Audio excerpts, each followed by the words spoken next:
And we are live. What's up, guys? Well, no one quite yet, but just jumped in here randomly on a Saturday morning. Wife is out, running some errands, shopping with the daughter, and I don't have any EPL games to sweat, so I thought I would jump in and just talk DFS with you guys. Big card, and I'm going to kind of monitor live chat, and hopefully some people jump in.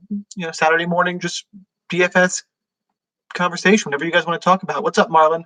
Says hi, Sniper. So yeah, I built my initial NFL lineups late last night as I was sweating NBA. Huge shout out to Buddy Hield and Corey Joseph going absolutely ice cold in the fourth quarter yesterday. I was in the hunt for the FanDuel live qualifier, but they went cold. I think I finished like 13th.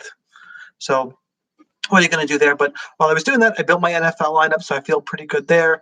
My UFC Sao Paulo lineups are locked and loaded for tonight. So a few people starting to jump in. You guys got any questions? Type in chat. What do you got going on? A few people just left. I guess they were bored with my rambling, but I want to hear from you guys. What do you got going on? What are you playing this weekend? Don't want to talk DFS? That's fine too. Yeah, give me something to talk about, I guess. Until then, if you're playing NASCAR this weekend, the MMA says Marlon. All right, let me just finish this NASCAR thought, just in case you don't know. Qualifying was canceled, so one less thing to worry about. For the MMA card tonight, which I guess is why still most people follow me, I have my podcast out for the main event, the It's Time episode, where Jan Blachowicz and Jacare Souza. I still have Blachowicz in that fight. Souza getting more love than I thought. I'm still. It's a weird card. I don't think. I think Jacare.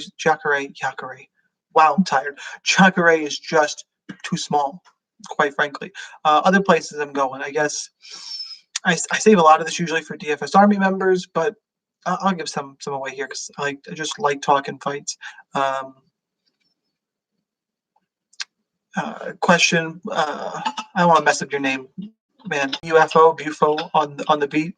Sorry, that's totally fucked up. Got one lined up in the MMA GPP. What do you think about the new girl that's in for Macedo? She is shit.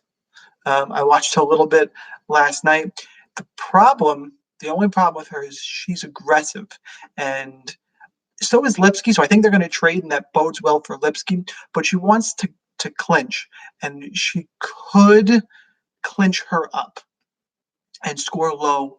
The issue is Lipsky's 7,700. She scores 85, 90 points. She's probably on the optimal. And I was having this conversation with a DFS Army member last night, saying Lipsky is not usually high volume. She kind of is when she's on the feet. And she spent time on her back in both her UFC fights and still is landing over 4 strikes a minute. I think they're going to want to trade. My only worry is Padua. This new girl's going to want to clinch her up, and she could still score low. If you go back and watch when Lipsky fights turds, she finishes the turds. Like, she has round 1 finishes, round 2 finishes against regional competition. So I do like Lipsky here. Cash game lock. I don't think I'm breaking news there. If you're playing cash games, she's the first person in your lineup, period. GPPs, you can fade because she's going to be so popular. I totally get it. I just think there's a decent chance she ends up on the optimal. I'll probably be about field weight. Do you think Garagori can last all 3 rounds? So, talked about this extensively on the DFS Army pod, but I like Ricardo Hamosh in this one. I'm taking a bit of a risk. He's going to be really under-owned. That's why I like him. I don't think that Gary Gorey is going to last 3 rounds. He was brought in because for the Uruguay card. Uruguayan, they put him on the card. That was really it.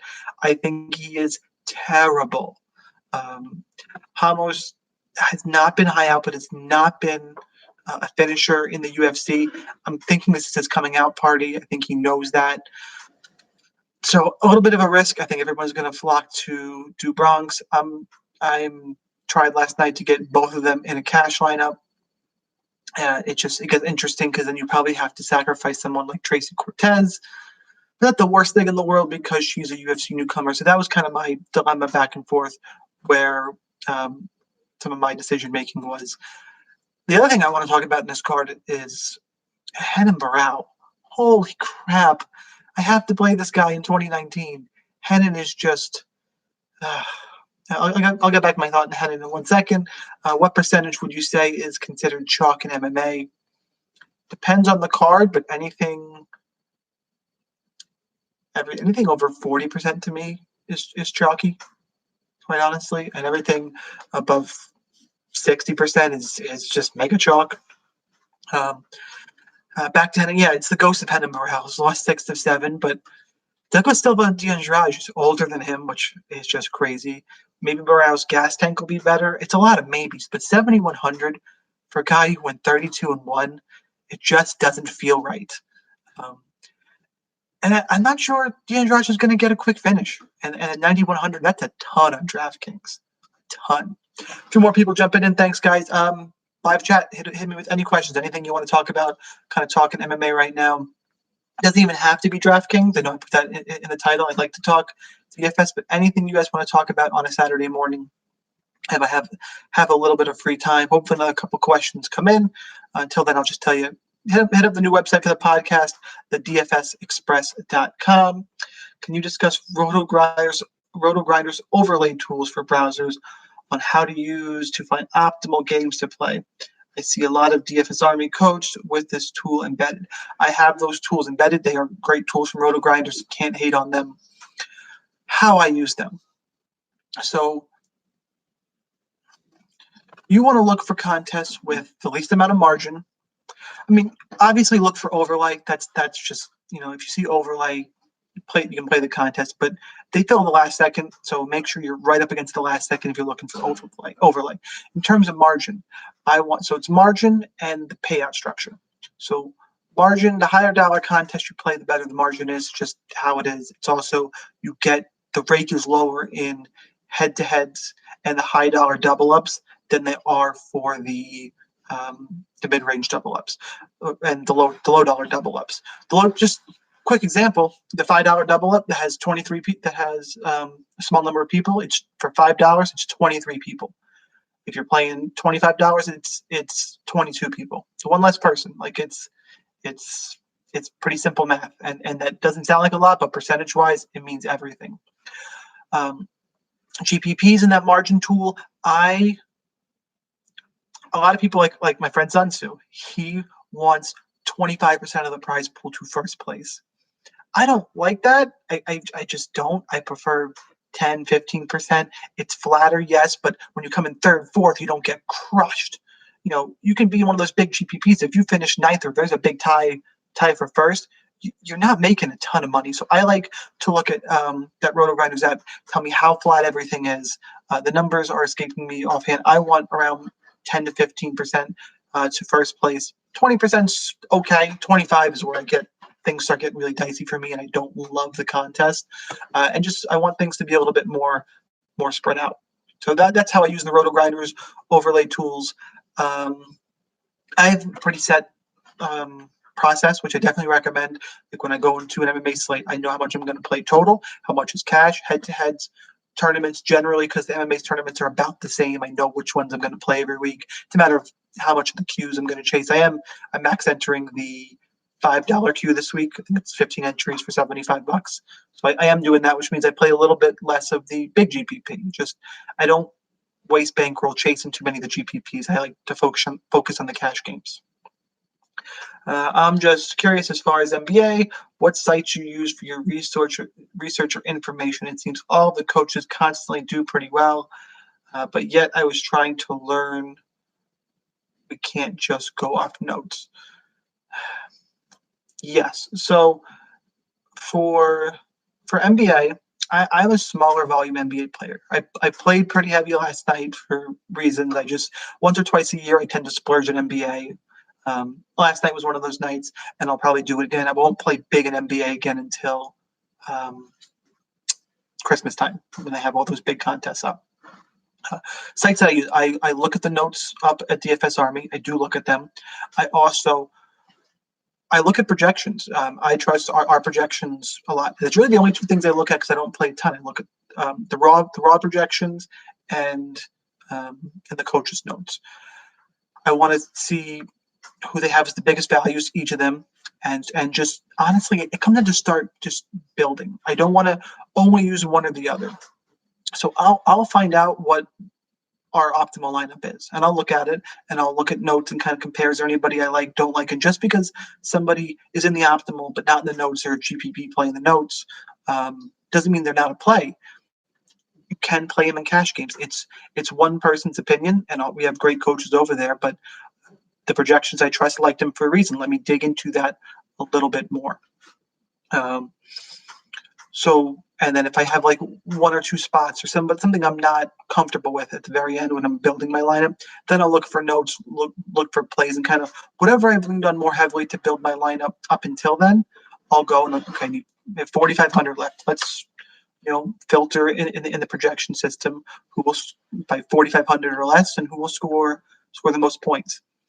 The biggest thing when you're doing that is or building your lineup in general, and it's a little bit trickier for DK, is just roster flexibility. You have to, those multi-positional eligibility guys, you have to get good at okay, if I move him this somebody who's shooting guard, shooting small forward eligible, if I move him around, what other options do I have? So start with a core, obviously, and kind of fill out from there. I do recommend looking at the optimal. Don't just run it out blindly, but it's worth looking at for a reason if you have a projections source you trust. NBA, typically I'm just running, I played cash last night, but I played so little NBA. For me, I'm running 20 lineups out in a GPP, and that's really it. Play a couple satellites. And just last night happened to be one of those bigger nights. So, yeah, again, if you didn't hear me earlier, Buddy Hield and Corey Joseph cost me qualifier last night on FanDuel. So not super thrilled about that, but it is what it is. Maybe we'll get it back tonight on FanDuel. Any other questions in there? Keep on firing away. Thanks to everybody who's asked so far. Craig Bird, Alex, GTP, Bufo, Marlon Gibson. Shout out to all you guys. No one's asked about NFL yet, which is just weird because NFL is the biggest sport. I know, me covering NFL is brand new to you guys, and I'm still MMA will be my first. Soccer right behind it, which again, no one wants to hear me talk about soccer, so I won't do it. But I big edge there. If you're looking for a new DFS sport to get into, I recommend soccer. There's still an edge over there for sure, especially on FanDuel. FanDuel's soft. NFL though. So I've been pretty fortunate the last couple weeks in the NFL. In cash games, I've had a low-owned receiver. What I want to say about NFL, which is interesting. So 2 weeks ago, I played Marvin Jones Jr. in cash. He blew up. And last week, I played Slayton in cash. He blew up. And they got me across the cash lines. It was great. I had a dud last week in my lineup with Drew Brees, who I'm going right back to this week. I'll have a ton of Drew Brees. But kind of similar to what Craig was saying about NBA. You want to look at coaches' notes, and Geek and Army does great notes. So did everybody over there. The notes are good, but develop your own system. Because just blindly playing notes, I guess I feel less satisfaction from doing that. Like I'm dependent on somebody else, and just things happen at the last second as you're building. You make notes, and I do when I do my notes. I put all my notes in, and then I start building. Things get a little different than how I envisioned. So with NFL, I built my own pool, old school pad and paper. I think this week I typed it up in Word because I happened to be.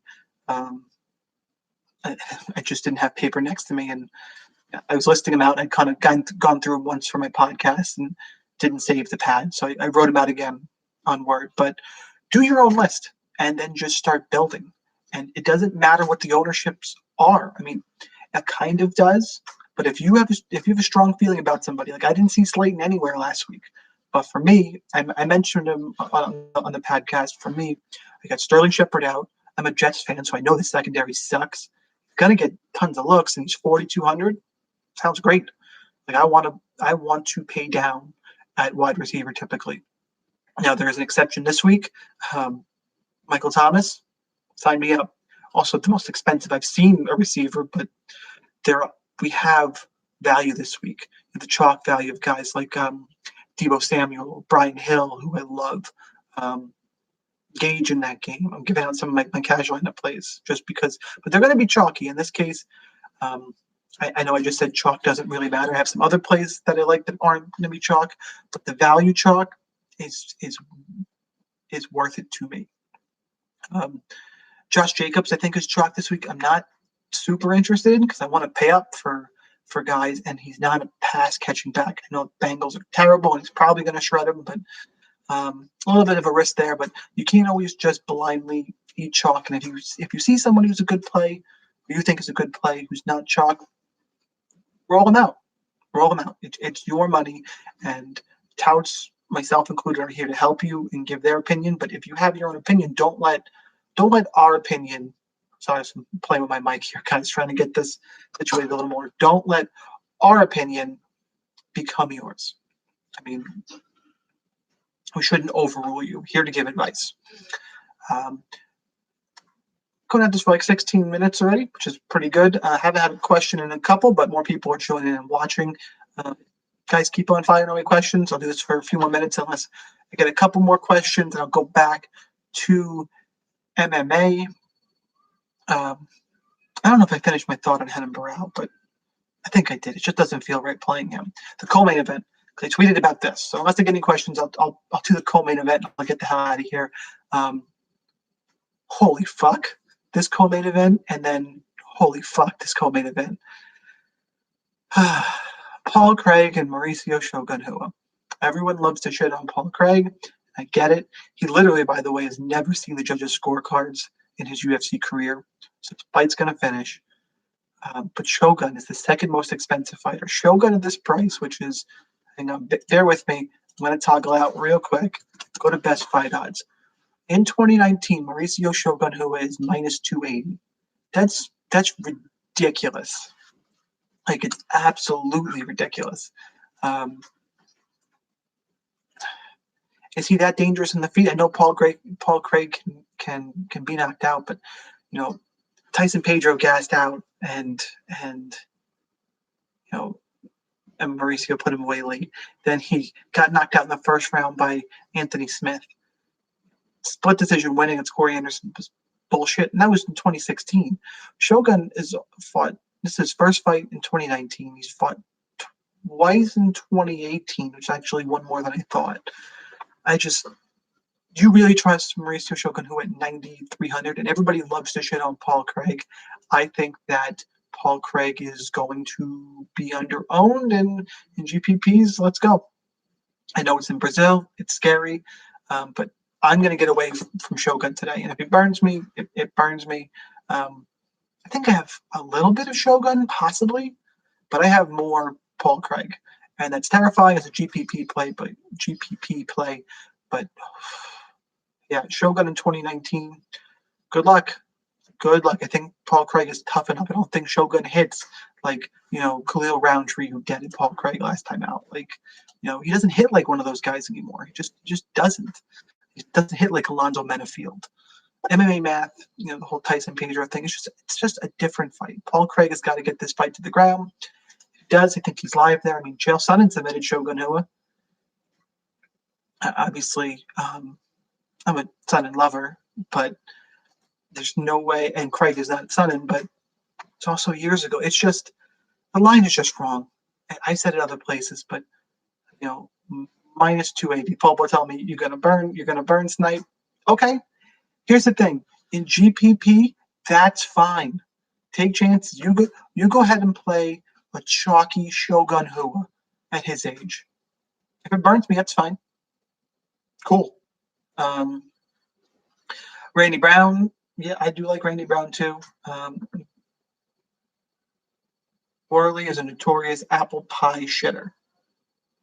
I don't even know what that means, Buffo. But yeah, Brown's a solid play at 7,800. That's a really close fight. Athleticism for sure. Just Brown. We saw it against Mickey Gall, who I don't think is great. Like, he can pull some stunts. Like you never really know.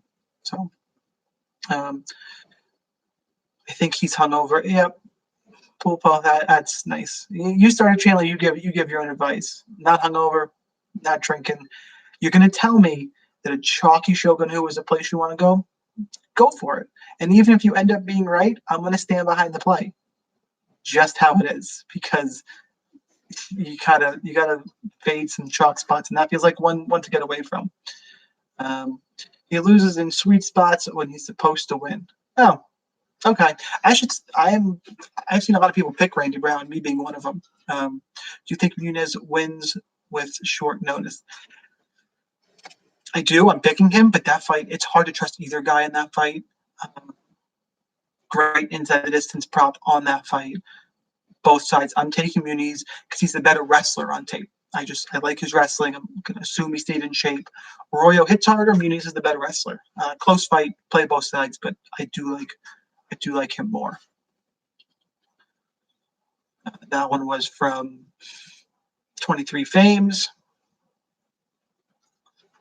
See, it's the kind of stuff you guys get when soccer in the English Premier League is on a break. A little sad for me, but this should be some pretty good content. While you guys got you here, if you don't already, to hit that subscribe button, I definitely appreciate it. I'm trying to get to 300 by the end of the year. The podcast is also on iTunes, Stitcher, SoundCloud. This has been a pretty good episode, which I wasn't sure how this was going to go, just randomly jumping on at 2 minutes notice, but I will upload it to those places. Trinaldo will lose most likely due to volume. Yeah, Francisco Trinaldo. So with him, and you can see me stalling, probably see it in my glasses if you're watching on YouTube. I'm pulling up his Tapology page because I want to tell you exactly how old he is. He's 41 years old. That doesn't work in MMA. Just doesn't. The thing is, he is fighting in Brazil, and he's a different animal in Brazil, but he's not. He doesn't finish guys either, typically. He just doesn't. I mean, he finished Chad Lepre. I mean, stiff wind. Sorry, Chad. You got chin issues, bud. Paul Felder was a doctor stoppage. Evan Dunham was at the end of his career, and just you're right. Trinaldo's a kickboxer who's getting lower and lower volume, but he's 41. Pass. Trinaldo put it on Hernandez. Did he? I mean, I know he probably, like, that fight, he probably won, but put it on him. That fight was horrible. Horrible. Nobody put it on anyone in that fight. They each landed 25 significant strikes. Whew, barn burner. Sorry, didn't put it on him. Boring fight. Could have gone either way. Oh, green. Okay.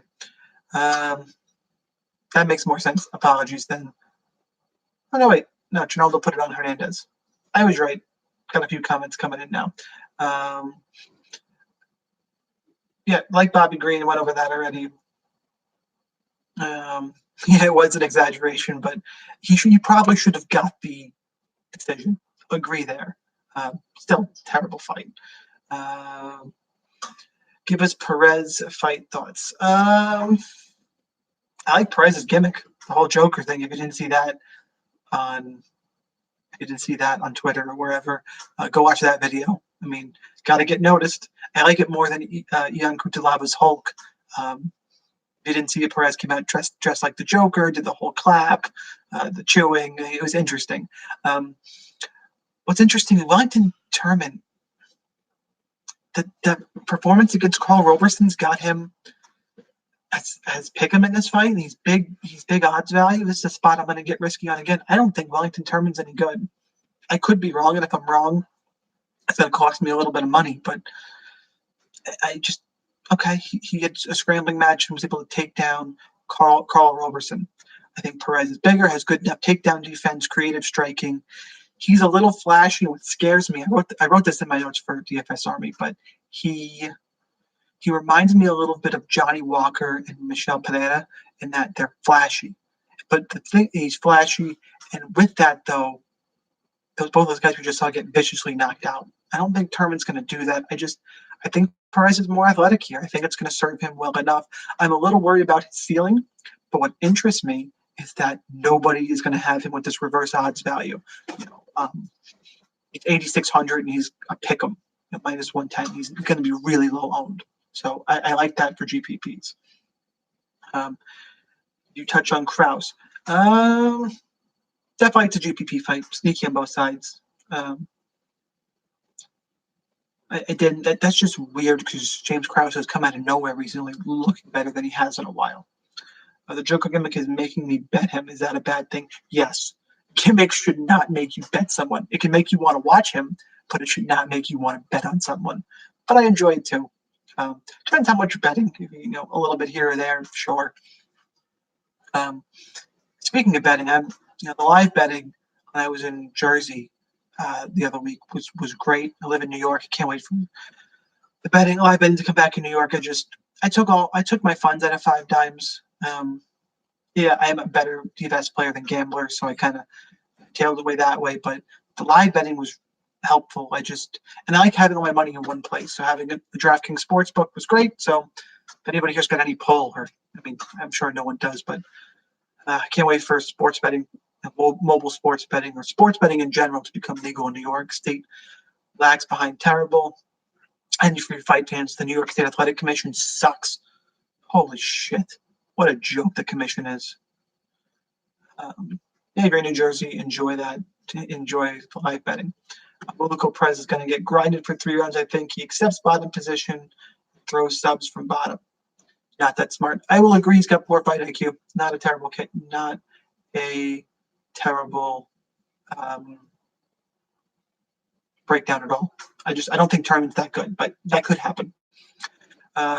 Close to Kev the Geek. Yep, I've been up with Kevin. I've met him at some UFC events. We're at MSG for, I think it was Dillashaw Cejudo. Met him for that one. So yeah, I think I want to thank everybody who jumped in here and watching.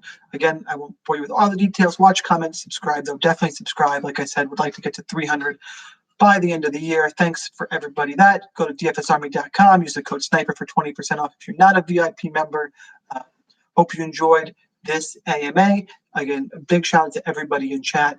Appreciate it. Good luck in your contest this weekend, whatever you may be playing. Hit me on Twitter if you have any questions. Always want to talk about anything with you guys that is DFS related at @sniper_DFS. Good luck in your contest. We'll see you next time.